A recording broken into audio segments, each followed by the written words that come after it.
Bhagavatam, Canto 1, Chapter 2, Text 4.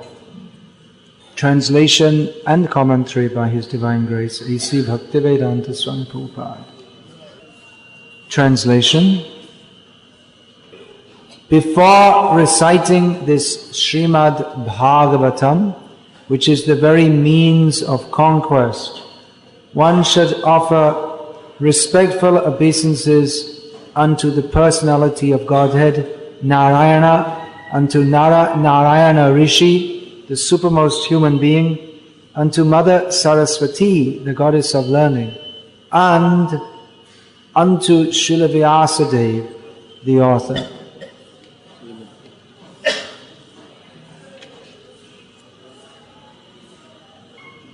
Parayanam? Parayanam means reciting. That means if you recite the whole Shastra.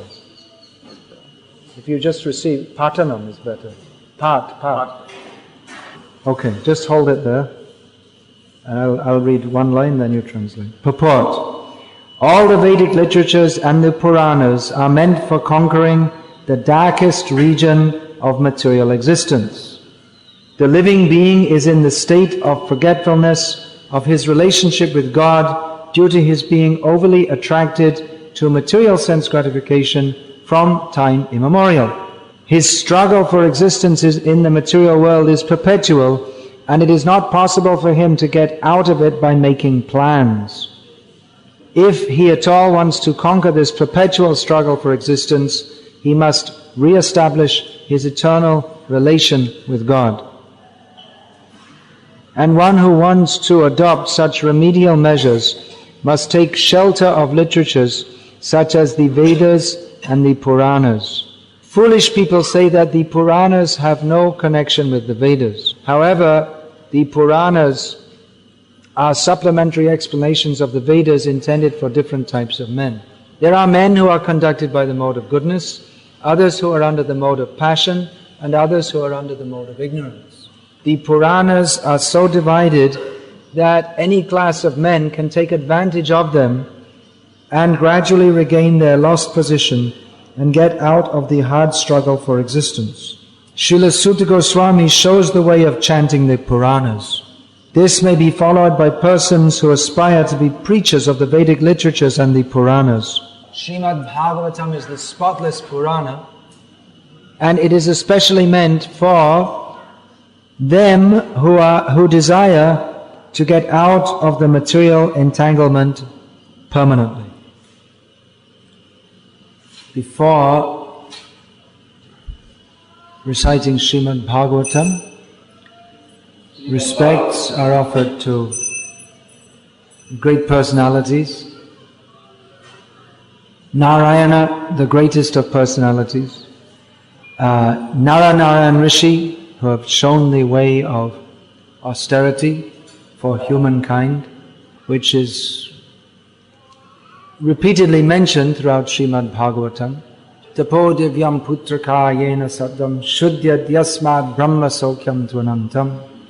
Rishabdev advises his sons to undertake those kind of transcendental austerities which will lead one to eternal life in spiritual existence, eternal happiness in spiritual existence. To Saraswati, the goddess of speech, learning, music, and unto Vyas, who is given the Srimad Bhagavatam.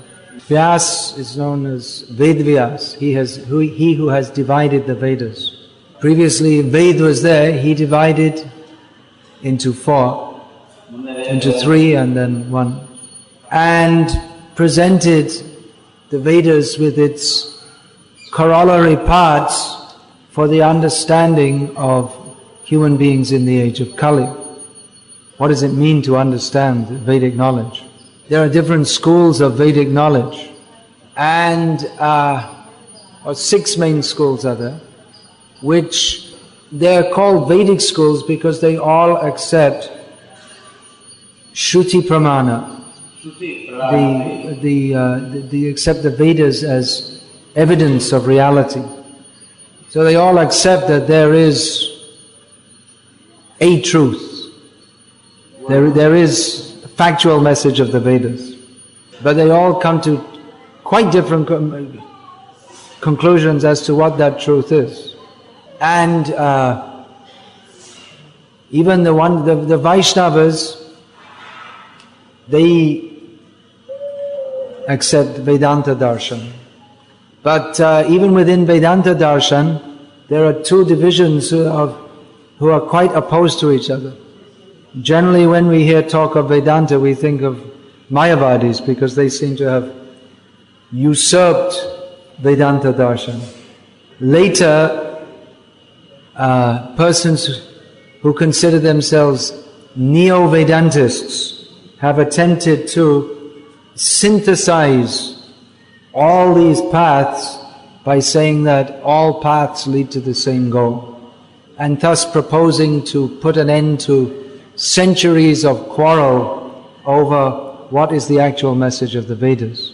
Well, that quarrel is more or less over now anyway, because no one has any interest in philosophy. They're interested in cricket and lipstick and all kinds of stupid things like that. So actually this Jotomat Totopat very much is all, as many paths, as many opinions, that many paths, or all paths lead to the same goal, is very much contributed to the entrance and takeover of gross materialism.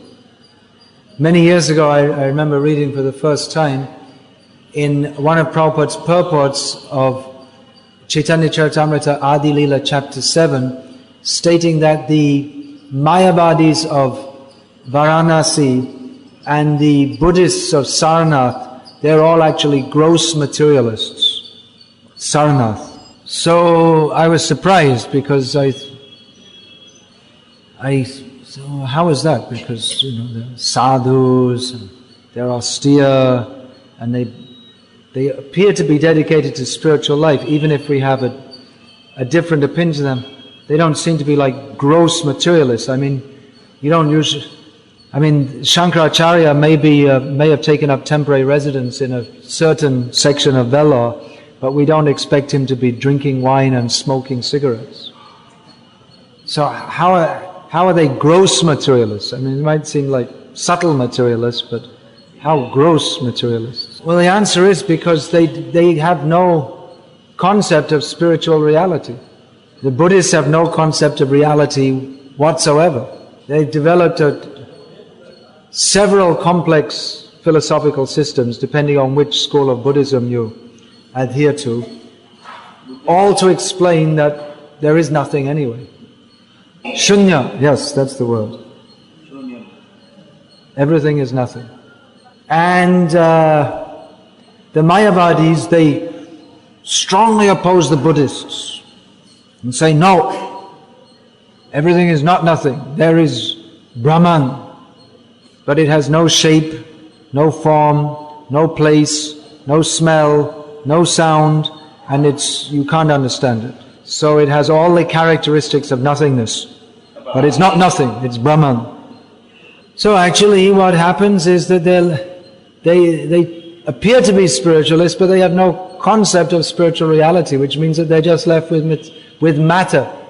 So Vyasa is worshipped because he has shown what is reality.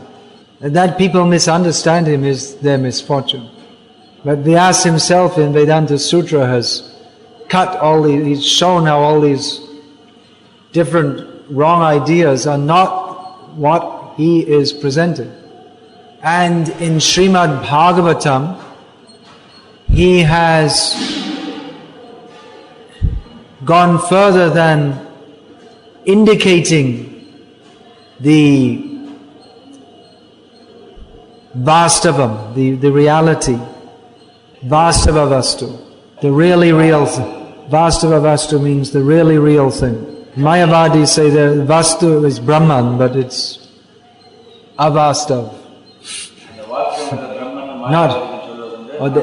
Indirectly, there's no.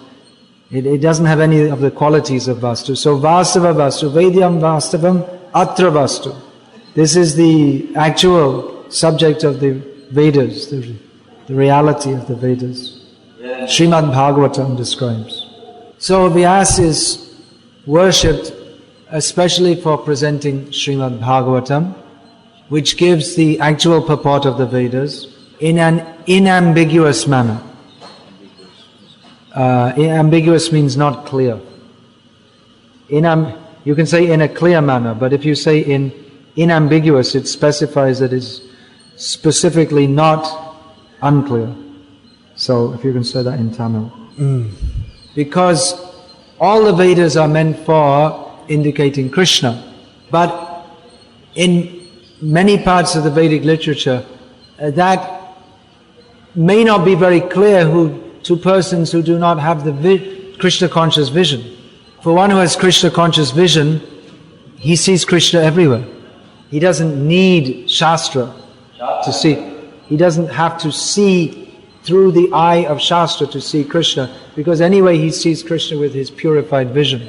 Recently I was having a discussion with a learned godbrother of mine who contended that dhotis and saris are not worn by residents of the spiritual world. He said, we have no Shastric evidence of that. I said, well, Prabhupada always described as Krishna and residents of the spiritual world and great personalities as being dressed in dhotis and saris. So he said, well, if you see the original Sanskrit, it doesn't say that actually. So it's Prabhupada's opinion, you see. See, and Prabhupada taught us to follow Guru, Sadhu and Shastra. So if he says something which is not verifiable by Guru, Sadhu or Shastra, then we don't have to accept it.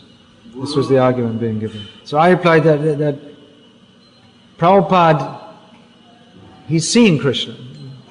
If we think that Prabhupada needs Shastra to see Krishna, then it's inconsistent with the reality of his spiritual stature.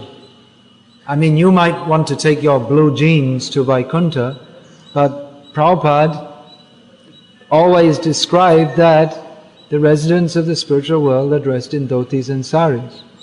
And he's seeing it, so you can have your opinion, you can say it's Prabhupada's opinion, I'll accept Prabhupada's opinion, why your opinion?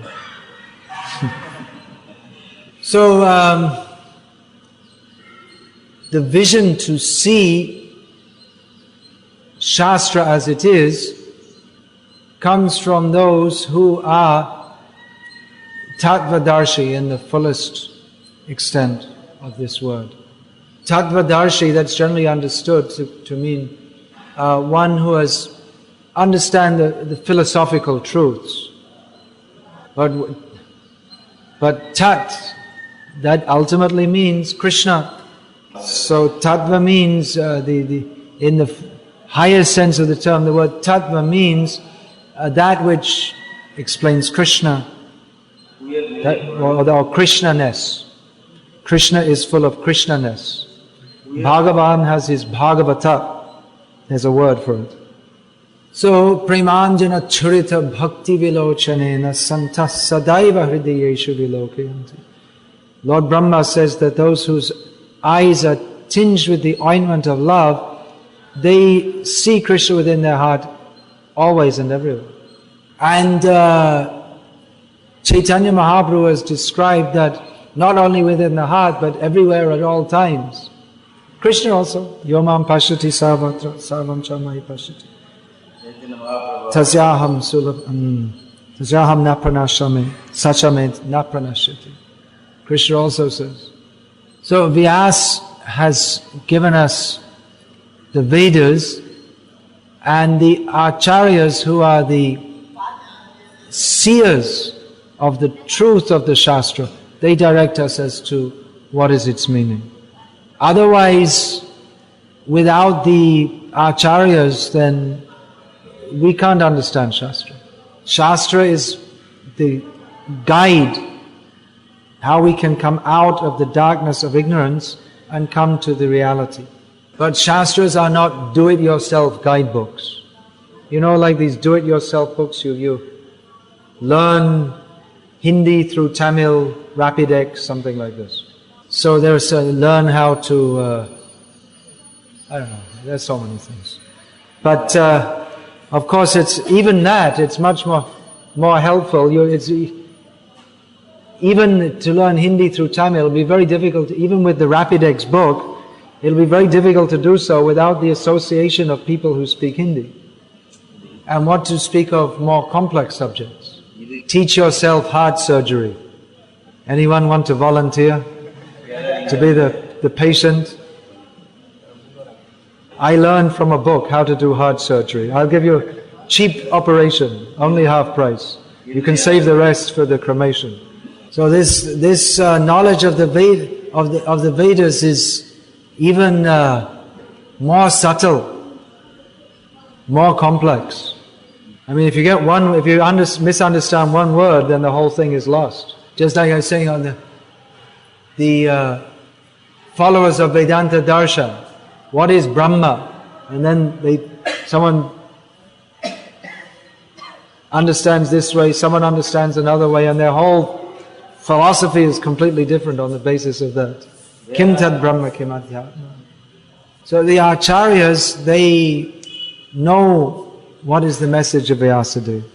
And the acharyas, they worship Srimad Bhagavatam, which gives the Vedyam Vasam Atravastu, the actual message of the Vedas clearly, and explain that to their disciples, both by precept and by example. I mean, both by teaching and by their personal life. A first-class devotee is called a Bhagavat, Bhagavato Tama. His symptom is that he sees Krishna everywhere. Pashanti Chatmani Bhutanam Esha Bhagavato Tama. He sees Krishna everywhere.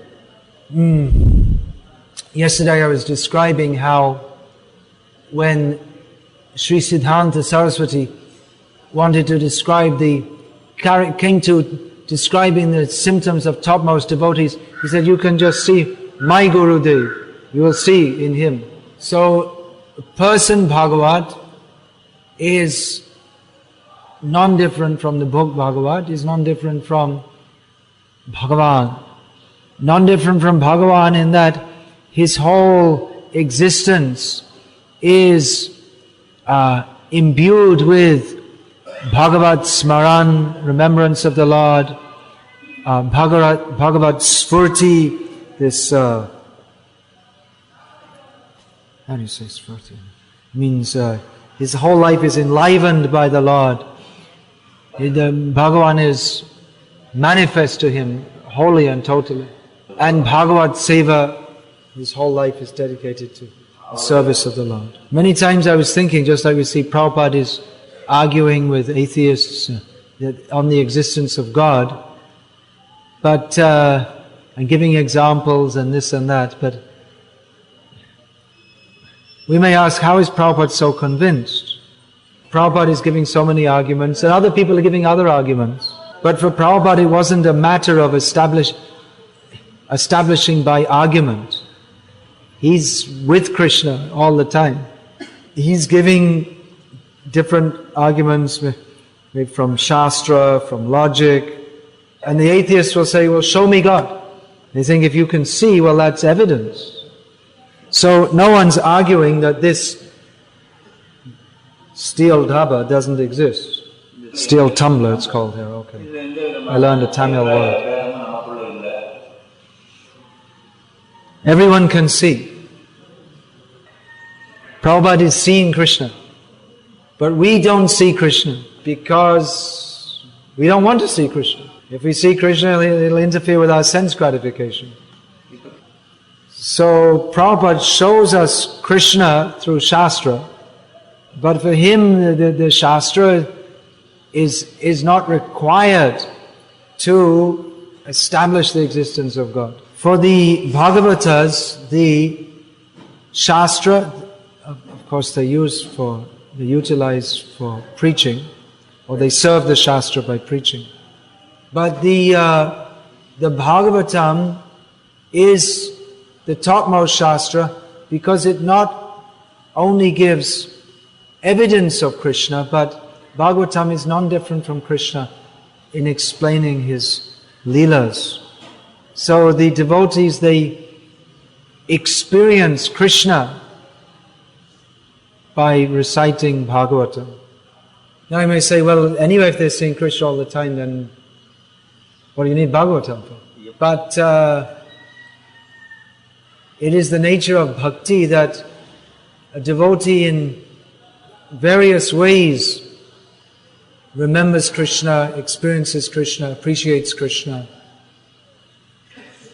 And there are various stimuli for remembering Krishna or becoming enlivened in Krishna consciousness for pure devotees, among which one of the principal ones is hearing Srimad Bhagavatam. Chaitanya Mahaprabhu, he acting as the, not only as the ideal acharya, but acting out of his own desire, his own transcendental desire, would regularly hear Srimad Bhagavatam. He repeatedly heard from Gadadhar Pandit the narrations of Dhruva Maharaj and Prahlad Maharaj. Prahlad Charitra, Dhruva Charitra. And he heard especially from Swarup Damodar and Rai Ramananda the literatures which explain or they embellish the descriptions of Bhagavatam 10th canto. So Srimad Bhagavatam is the topmost scripture, and Ved Vyas is especially worshipped for his contribution in giving Srimad Bhagavatam. Ved Vyas is worshipped by Mayavadis also. You want to know why? I can't understand, because I can't explain any logical reason for it, because there's no logic in their philosophy anyway. Vyas is a manifestation of Brahma or Maya, and by worshipping him you also become part of the ineffable Brahma. According to their philosophy, he's also a product of Maya. So because Brahma is unmanifest, so anything manifest is Maya. So Vyasadeva is also part of Maya. So how they think by worshipping him or taking knowledge from him, they can get free from Maya. I mean, everything in their philosophy, it's however much they dress it up in big words and long-winded philosophical jugglery, it's all nonsense. Many years ago, when this 7th chapter of Adi Lila Chaitanya Charitamrita was just published, then Prabhupada's purports describing about Mayavad, these became available to devotees. Who has read that 7th chapter, Adi Lila Chaitanya Charitamrita? Not many. Anyway, it's complex philosophy. So I heard, one devotee told me, I didn't hear it ever since then, but once I heard, one devotee told me that a devotee had asked Prabhupada, that Prabhupada, I read this, but I can't understand this Mayavad philosophy. And Prabhupada replied, that's good. Because if you'd understand it, if you could understand it, you'd be in trouble, because it doesn't make any sense. That is the tendency of the conditioned soul. Just like a pure devotee always sees Krishna, sees everything in relationship with Krishna. He sees everything how we should use in the service of Krishna.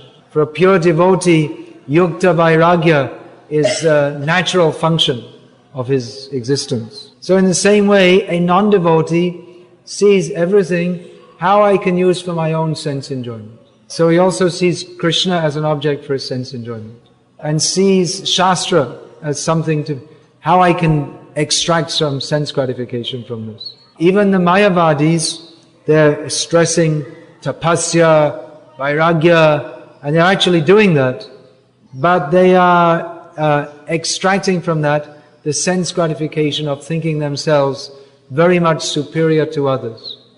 That is the biggest sense gratification, to think, now I'm God. So this tendency to extract sense gratification, even from pure devotees who only live for Krishna and only preach about Krishna consciousness. Pure devotee, for the sake of serving Krishna, arranges some develops a temple and then there's facilities for living so people can come and live and worship the Lord. And people come and they say, very good facility, I can enjoy it. Oh, I have to worship the Lord to get the right? Okay, I'll do the worship. Immediately convert to sense gratification. That's why Bhaktisiddhanta Saraswati Thakur often, when they were building the residential quarters for the devotee, he had deliberately built them very badly, so that after some time they'd all collapse or they'd need renovating. Then the devotees would have to go out and get some donation. They have to do some work. No one will give them money unless they. The idea is they should preach, and then the people would give them something. So acharyas, by example and precept, establish Krishna consciousness. Materialistic people read Bhagavatam and they extract sense gratification from it.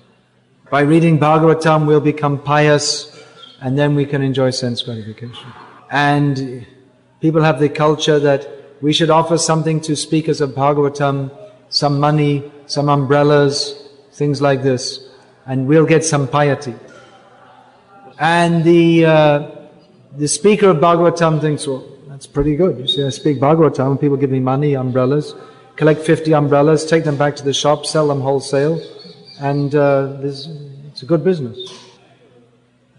You don't have that here. They say people, they give umbrellas, because stated in Shastra you should give an umbrella to the speaker. So they collect 50, 100 umbrellas at one sitting, sell them off wholesale, like this. And the umbrellas, the next Bhagavad speaker, he gets the same umbrellas.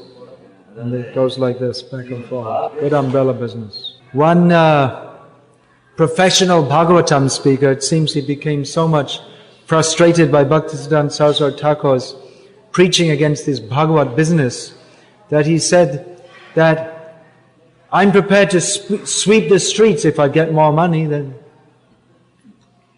so the real Bhagavad speaker is not doing so to maintain his body.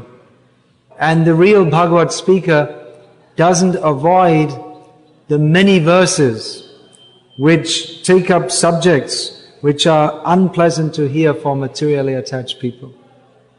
Deha patya kalatradeshu atmasaineshu asatsvapi. At the beginning of Shukadev's narration, he talks about the asat sainya, the fallible soldiers. We think we are protected by our deha patya, our children, wife, and so on. People don't like to hear these verses. People like to hear stories of Krishna Leela. Tell us about Ras Leela. All right, we'll tell you. But we'll tell you as Shukadev told. First you sit down and hear. Deha patya kalatradishu asma sainyeshva satsvapi. You listen to all this. But people don't like to hear these things. People don't like to hear these things. And materialistic speakers, they need some profit or they need some adoration. Even in our ISKCON we often think it's a very good class if there are lots of jokes and lots of stories, and sometimes after the class someone tells me, that was a nice class. I think, what did I do wrong? If we think it's something nice, I enjoyed it, then we never heard Bhagavatam. Recently someone told me that, last night we were doing kirtan, we were really enjoying it. I said, you weren't doing kirtan. That's not kirtan. It's not meant for your enjoyment. How much I enjoy. We shall measure how much I enjoy. But the acharyas turn around our vision. We judge everything by how we enjoy, but they turn it around. They turn around our vision to how we act in a manner that Krishna will be pleased with our activities. Actually, that is happiness, to serve Krishna in the manner that Krishna is pleased. But generally we take how much I will enjoy. then we can't actually enter Krishna consciousness. So very deeply we have to imbibe the mood that is given by our acharyas who represent Vyasadeva. Yesterday, Sankirtan Prabhu was expressing to me, he was a little surprised. I'd explained to these press reporters what is the meaning of Vyasa Puja. That I described it as the day on which I worship Vyasadeva, not the day that I am worshipped. If I think I should be worshipped, then it's the most fallen condition. On the other hand, it is Shastra Vidhi that the disciple should worship the Guru. So it's a dilemma. That is resolved in that the Guru doesn't accept any worship on his own account, but offers it up through the parampara to Krishna. The Guru's duty is to act in a manner that persons coming in contact with him are benefited in Krishna consciousness. Personally, the Guru, his only qualification to be Guru is because of his attitude of service to Krishna. As soon as he thinks himself worshipable, then he's immediately disqualified from accepting any worship. But it is his duty to accept service of others, worship of others, to train them in Krishna consciousness. But everything he offers to Krishna.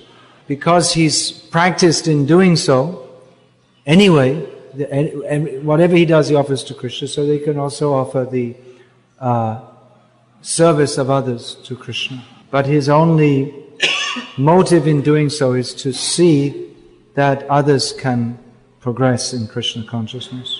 So, I'm very fortunate to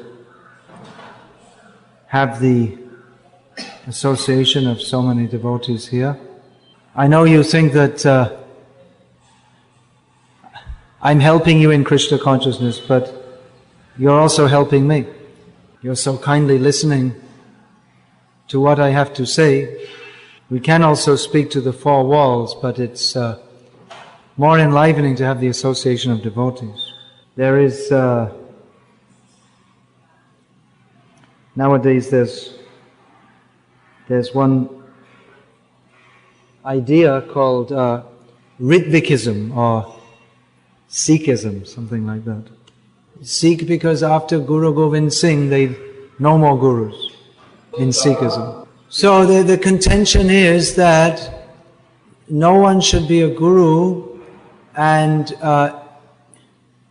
no one should accept disciples for himself, but they can just act as a Ritvik and everything goes to Prabhupada.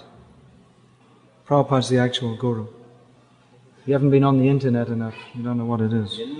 But you see, every guru, he doesn't think I'm accepting these disciples for myself. He thinks, I'm bringing to Prabhupada. It's a misunderstanding of guru, just like in the purport yesterday we read that a guru is not the enjoyer of facilities offered by his disciples. So, my duty is to guide you according to what Prabhupada taught. That's parampara. And I don't think that you are my property, but rather I think that I think anything is my property. Everything is, I don't own anything. Everything superficially mine belongs to Prabhupada. So you may say, well, what's the difference between what I'm saying and this Ritvikism philosophy? Difference is that, is this still running on now the power's gone? Yeah. The difference is that in the Ritvikism idea, the Ritvik priest who gives the name and approves someone for initiation does all the functions of guru, but he doesn't follow up, he doesn't take any responsibility. So, I, on behalf of Srila Prabhupada and all the acharyas, am accepting the responsibility of taking disciples. That, okay. We have to And taking the responsibility means I take it very seriously to see how you are becoming fixed in Krishna consciousness. Okay. And not just that, okay, here's the name which Prabhupada gave, which means I gave. That's some funny idea. And you just read the books. There you are. Prabhupada is not different from his books, you read them. But guidance is also needed. Unless one is trained, then we can't understand the books actually. So many times we find devotees that they may be initiated for many years, but they have serious misconceptions. They might have even read the books. So this training is necessary. Hearing from devotees is necessary. This Bhakti Shastri course is going on in Salem. That is very good, as long as they teach what Prabhupada taught. I don't have doubts about that in the present context, but I wasn't saying that to undermine the course that's going on, but to stress the point that Prabhupada taught very specifically. It wasn't just that, you take his book and then you interpret it any way you like. There's no devotees in the spiritual world, because I like blue jeans better, or whatever the reason may be. So, guidance is needed. I may say, I'm not teaching the Bhakti Shastri course. Sankirtan Prabhu is doing that. So, he's also Guru. Jaha hoite Krishna Bhakti Shei Guru. I meant to elaborate on that yesterday, I forgot. That who is Guru? From whom one gets Krishna Bhakti. So as I was saying yesterday, all Vaishnavas are Gurus. But giving Diksha, that means to accept responsibility for the spiritual life of the disciple. Giving Shiksha, also that's responsible. It's not for irresponsible persons to give Shiksha. A lot of damage is caused by irresponsible persons giving Shiksha. But Diksha means a formal commitment on both the disciple and the Guru to be responsible to each other in the service of Krishna. And those who have imbibed the Shiksha, then it is their duty to help others also to imbibe this Shiksha. So in this way the senior disciples help the Guru in his function of imparting knowledge of Krishna. But still go on hearing. Even if a disciple is learned in Shastra, should go on hearing from Guru. And it may be sometimes that Guru hears from disciple. Maybe sometimes the Guru hears from disciple. Just like Vyas heard from Shukadev. Narad heard from Shukadev. So the question may come, who is the Guru here? Who is the Guru? Sandipani or Krishna? Krishna is the Guru of everyone, but he's taught by Sandipani. Just as the cloud collects water from the ocean and rains it down again. So Krishna is Jagat Guru, and he's also Chaitya Guru, the Guru of everyone, and he's also the Guru within the heart. And within the heart, he may give so much inspiration to understand the knowledge that is given from Guru. Advancement in Krishna consciousness depends on the attitude of the follower, as we were discussing yesterday. Two different people may hear the same instruction and understand it quite differently.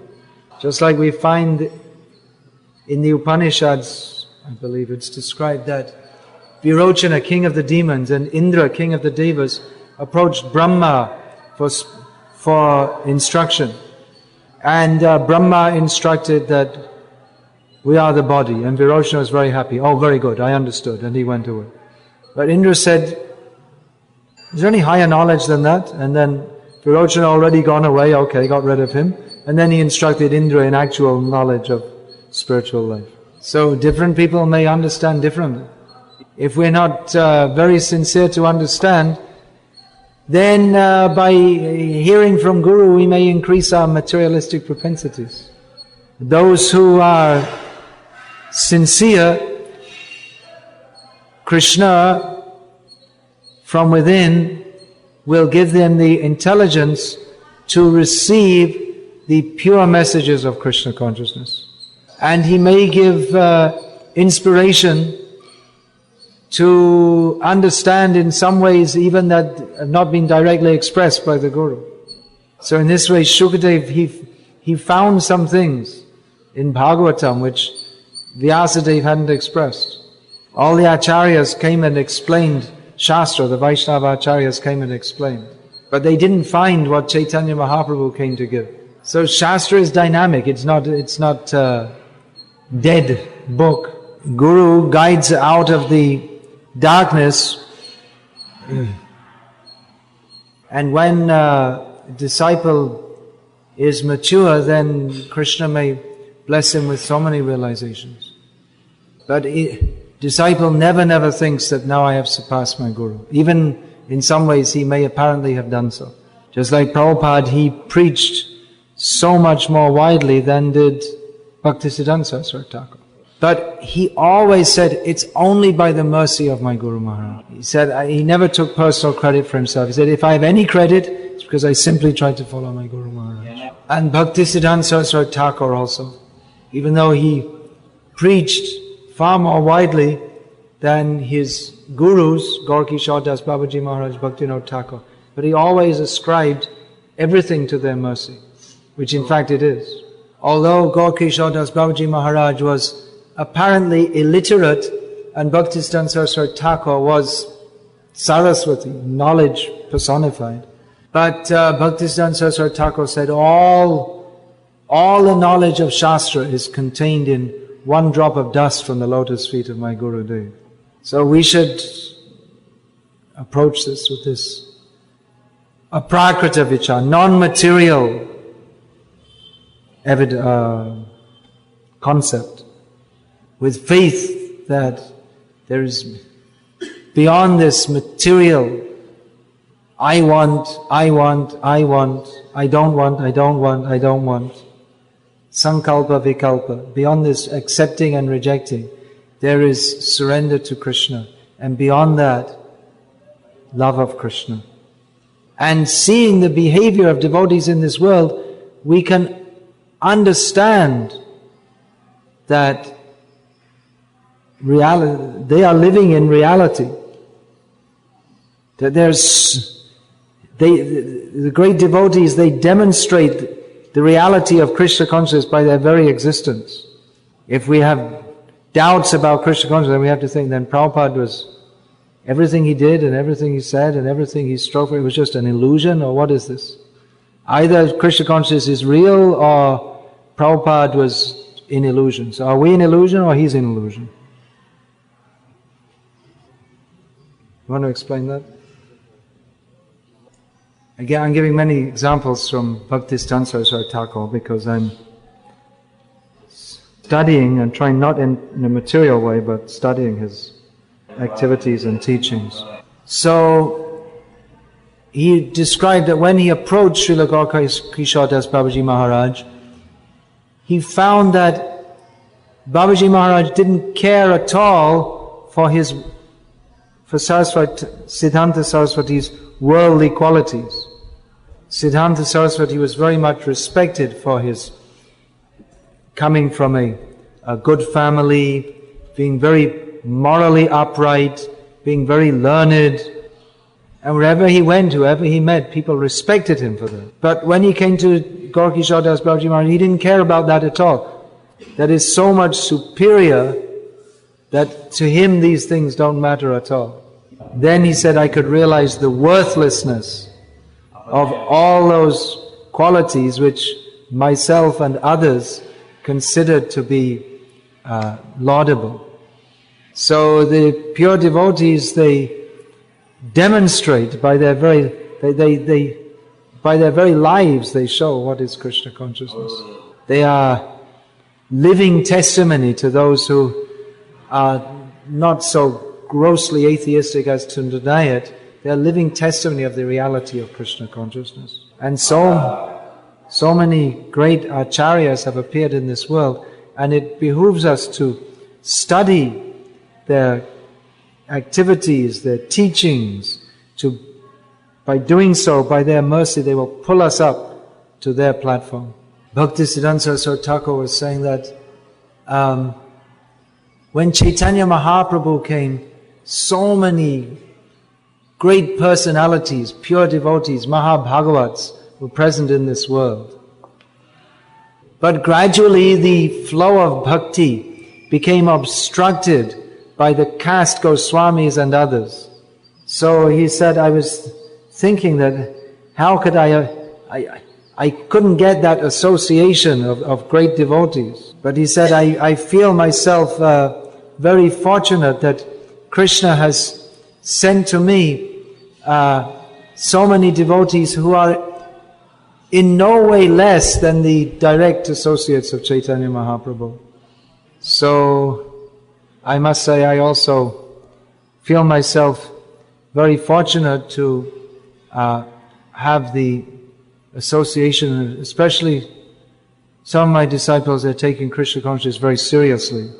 And I take this as Srila Prabhupada's mercy, because I can only instruct my disciples and others to follow Srila Prabhupada very carefully, because what else should I teach? There's nothing else I should teach. If I teach anything else, then I'm a rascal. Anyway, I'm a rascal, but I shouldn't be that kind of rascal.